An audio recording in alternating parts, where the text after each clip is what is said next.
Why on earth is she here? On my way home, I was passing through a deserted park when I heard what sounded like a cat's meow coming from a trash can. Thinking someone might have played a prank and trapped it inside, I gently peered in. To my shock, I found my 3-month-old daughter there. She was supposed to be at home with my husband. In a panic, I called him, and he calmly lied, saying, "The baby's taking a nap." I couldn't believe he would abandon our own child.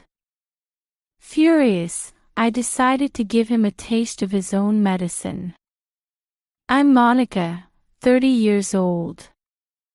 I was swept off my feet by Ben, the son of my company's president, who pursued me relentlessly. We married after a whirlwind 3-month courtship, and I became a full-time housewife to support him. My husband was so kind when we were dating and newlyweds. His parents welcomed me warmly, and I was living a blissful life. However, as time passed, Ben's true nature, which I hadn't seen while dating, began to surface.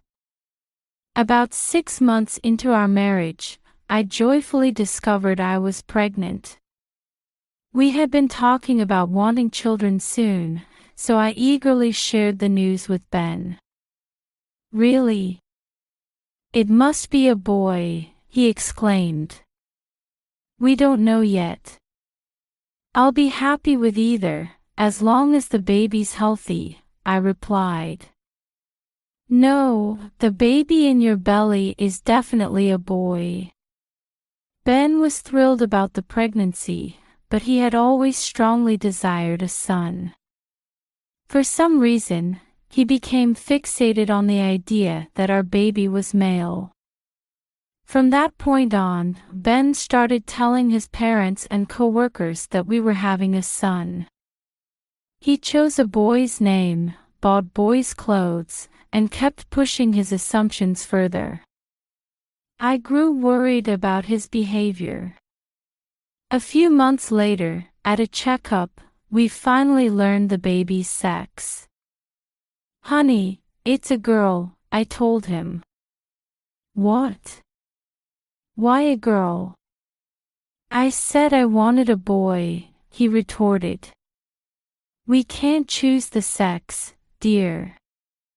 "But she's growing well and will be adorable," I tried to reassure him.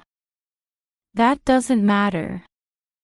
You must not have taken proper care of yourself, that's why it's not a boy." I'd never heard that a pregnant woman's lifestyle could determine the baby's sex. But Ben irrationally blamed me for not having his desired son. No matter how hard I tried, there was no way I could have controlled the baby's gender. His claims were nonsensical, but I was too shocked by his harsh words to respond. I began to worry if Ben would love our daughter when she was born. For the first time, I felt anxious about our future together. After learning we were having a girl, Ben's attitude toward me noticeably cooled. "We're supposed to go shopping for baby things today. Remember?" I reminded him one day. "Oh, I'm not in the mood." "Let's skip it," he replied dismissively. "But we've had this planned." This wasn't the first time he had canceled our baby-related outings. When he thought we were having a boy, he was so eager to prepare everything. Now that we knew it was a girl, he showed no interest at all. When Ben finally came home that evening, he casually asked, "I'm home." "Man, I'm starving." "What's for dinner?" "It'll be ready soon." "Please be patient," I replied, unable to hide my irritation at his nonchalant attitude after breaking our plans yet again. "What's with that tone?" he snapped. Nothing, I muttered. You're getting lippy. Who do you think pays for everything around here? Angered, Ben shoved me. I never expected him to get physical. With my growing belly affecting my balance, I fell backward, landing hard on my bottom. I was shocked by his actions and worried about the baby. I curled up, clutching my stomach and feeling pain in my lower back. Ouch! I whimpered. I'm sorry. Work's been so stressful lately, I just lost it for a moment. It won't happen again, I promise, Ben apologized profusely. He helped me up, settled me on the sofa, brought me a warm drink, and covered me with a blanket. It had been a while since he'd been so kind. Thank you. I'm okay now, I assured him. Seeing this side of him again, I thought maybe it really was just stress and decided to forgive him. Soon after, I gave birth to a beautiful, healthy baby girl. I named her Emma, and she grew steadily. As I had feared during my pregnancy, Ben showed no interest in our daughter. I found it disappointing but hoped that as Emma grew, his paternal instincts would kick in. One day, as I was busy caring for Emma, my mother called with alarming news. She had been in an accident and needed to be hospitalized. My father had passed away years ago, and Mom lived alone with no relatives nearby. Though her life wasn't in danger, I was worried and decided to visit her immediately. However, Mom lived far away, requiring a full day's travel. I hesitated to bring my 3-month-old daughter on such a long trip. When I told Ben about visiting my mother, he showed no interest in coming along. I was anxious about leaving Emma, but I had no choice but to entrust her to Ben. Remember how I showed you to prepare her formula? I've left notes if you forget anything, I reminded him. It's just one day. You'd better hurry, or you'll miss your bus, he replied dismissively. At first, Ben looked visibly annoyed when I asked him to take care of Emma. But after I repeatedly asked him to be more involved in childcare, he seemed to understand. He started showing initiative in learning about bottles and diapers. I left home that morning with a glimmer of hope that this might be an opportunity for Ben to grow as a father. After a long journey, I reunited with my mother. She looked better than I had feared, which was a relief. After helping with her hospital admission, it was too late to return home, so I stayed the night at her house. I had planned to see Mom again in the morning before leaving, but she called early, insisting I should return home sooner for Emma's sake. I was worried about Emma too, so even though I had told Ben I'd be back in the evening, I decided to take the first train home. Eager to see Emma, I walked briskly towards our house. As I passed through the usually quiet park near our home, I heard what sounded like a baby crying. I looked around but saw no one, not even passers-by. It must be my imagination, I thought. There's no way a baby would be here. It's probably just a kitten. Still, I couldn't shake my unease, so I entered the park to investigate. Following the sound, I realized it was coming from inside a trash can. Did someone play a cruel prank? I wondered, feeling sorry for whatever was trapped inside. I opened the lid, intending to help. but what I found wasn't a cat. Why on earth is she here? I cried out in disbelief. It was my daughter, Emma. Panicking but acting quickly, I lifted Emma out of the trash can. She had been crying intensely, but as I held her, she gradually calmed down and even began to smile at me. I sighed with relief, thankful she seemed unharmed. But how did this happen? She was supposed to be at home with Ben. I hurriedly called my husband. "How's Emma doing?" I asked. "She's napping now, no problems," he lied smoothly. I could hardly believe what I was hearing, but I managed to end the call normally. Ben had no idea I had changed my plans and was already near home. He thought there was no way I could know about Emma, so he lied without hesitation. Hearing those words from my husband, I felt my trust and love for him crumble away. Ben had always strongly desired a son. Since Emma's birth, I had never seen him show any affection towards her. I had hoped paternal feelings would develop over time, but it seemed my wishes had fallen on deaf ears. How could he abandon his own child? It's unforgivable. I decided then and there to get revenge on the husband who had put our precious daughter through such a terrible ordeal. But what should I do now?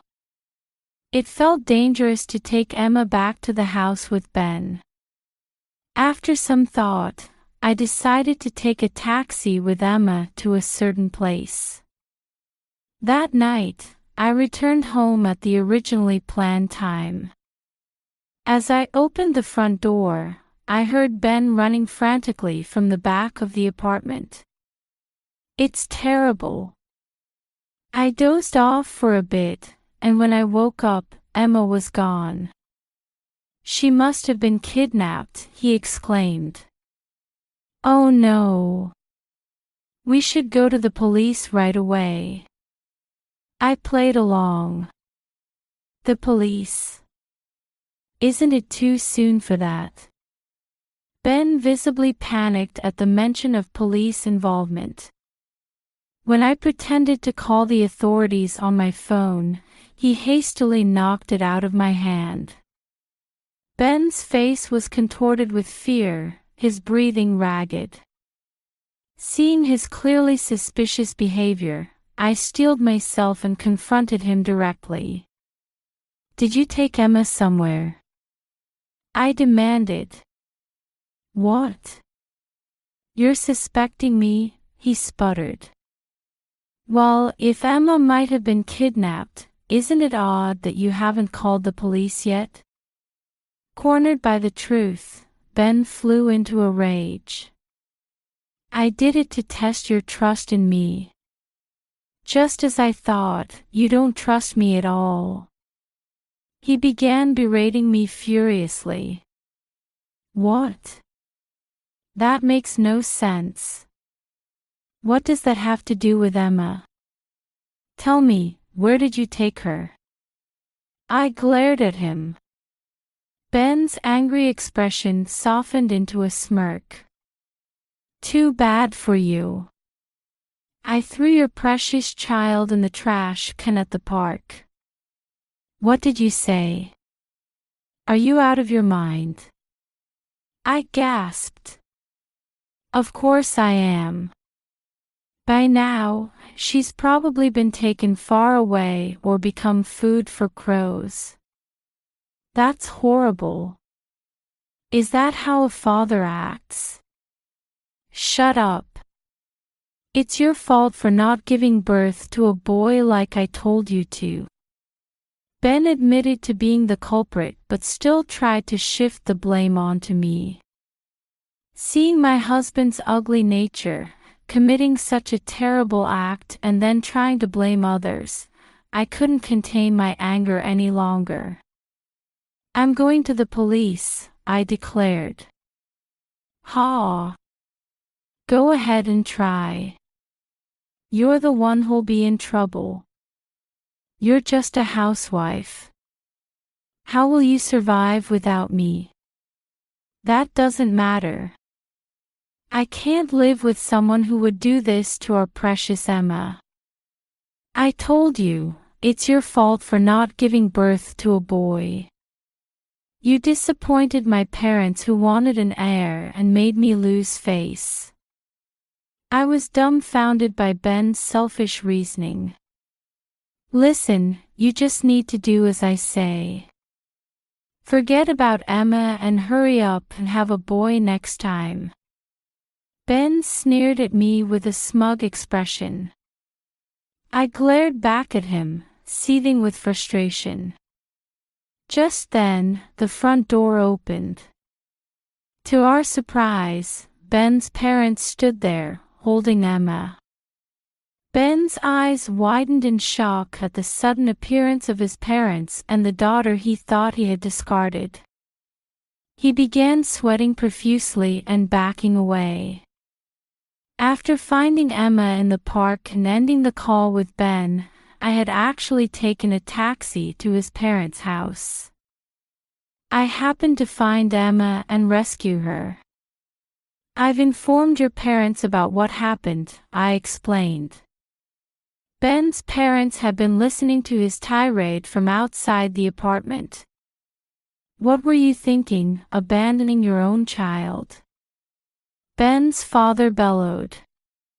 You seemed obsessed with having a male heir, but if you think being a man automatically qualifies you to take over, you're dead wrong. You're fired. Wait, please. Ben pleaded. I'm canceling all plans for you to become the next president. We're cutting ties as parent and child too. Don't ever come back to our house. Ben, who always acted confident and arrogant in front of me and at work, could never stand up to his strict father. Faced with his father's wrath, Ben could only tremble and cry. This apartment is in my name, so get out immediately. I added. Wait, please. Are you abandoning me too? Ben, who had lost his job and been disowned by his parents, now prostrated himself before me, begging for forgiveness despite having berated me earlier. Please, forgive me. I promise I'll take good care of Emma from now on. What are you saying now? You abandoned your own child, just because she wasn't a boy. I was wrong. But now that I don't need to worry about an heir, it'll be fine. Look, I'll take care of the baby mainly, so you can work outside if you want. Don't be ridiculous. I will never forgive you. I never want to see your face again. I looked down at Ben coldly as I spoke. Then, I took out the divorce papers I had prepared in advance and thrust them at him. Denied his last hope, Ben wailed pathetically. He resisted for a while but, under pressure from his parents, eventually signed the papers. With slumped shoulders, he packed his things and left. Our divorce was finalized soon after. I demanded $20,000 in compensation and $100,000 in child support from Ben. His parents apparently paid on his behalf initially, and now Ben lives in a rundown apartment, working day and night at physical labor jobs to repay them. Emma and I moved back to my hometown to be with my mother. She has recovered and been discharged from the hospital, and the three of us are living happily together. I still keep in touch with Ben's parents, who visit regularly, much to Emma's delight. We're all committed to showering Emma with love and ensuring her happiness.